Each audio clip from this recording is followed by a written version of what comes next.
আমার মনোনয়নপত্র বাতিল হয়েছে, যেটা আমি এখন দেখেই শুনেছি। সেখানে আমাকে বলছে যে আমার প্রতিনিধি ছিল, তাকে বলছে যে এই ভোটার যে সংগ্রহ করতে হয় 1%, সে 1%-এ ভোটার সংগ্রহ করে এক একটা পৃষ্ঠায় আমার 15টা ভোটার হয়েছে। এরকম পৃষ্ঠা হয়েছে 256টা। 256টার মধ্যে বলছে কিছু ফর্মে আমার সই নেই। আমার সই নেই, ভোটার ঠিক আছে, ভোটারের কোনো অভিযোগ নেই। অভিযোগ হইল কিছু ফর্মে আমার সই নেই, এই কারণে আমাকে বাতিল করেছে। বাংলাদেশ খেলাফত মজলিসের প্রার্থী আমি।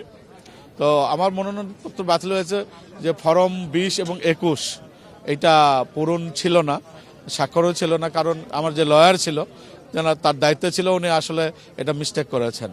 তো জয়পুরহাট নির্বাচন কমিশন অফিসের সঙ্গে যোগাযোগ করে ওনারা বলছেন যে আপনি আপিল করেন, ইনশাল্লাহ এটা ফিরে পেতে পারেন। এটা যেহেতু গুরুতর ভুল নয়, আপনি অ্যাপ্লিকেশন করতে পারেন।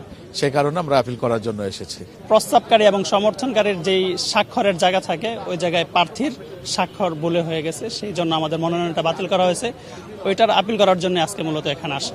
এখানে আমার প্রস্তাবকারীর যে ভোটার নাম্বারটা, ওইখানে আমার নাম্বারটা ভুলে হয়েছে, সংযোগ করা হয়েছে আর কি। আর দ্বিতীয় হইলো আমার রিটার্ন কাগজ যেটা, ওইটা আমি জমা দিতে, উকিল সাহেব দিয়েছেন, তো এটা দিতে ভুলে গেছিল আর কি। এই দুইটা কারণে আমার মনোনয়নপত্র বাতিল করা হয়েছে। আমার মনোনয়ন ফর্ম বাতিল করা হয়েছে এই জন্য কারণ ছিল যে আমার নমিনেশন যে পেপার ছিল, ওই পেপারে আমার ভোটার নাম্বারটা উল্লেখ করা ছিল না। কারণ কি, ওনাদের যে ভোটার নাম্বার, আমাদের এনআইডি কার্ডের যে নাম্বার থাকে একটা, আর ভোটার নাম্বার থাকে একটা।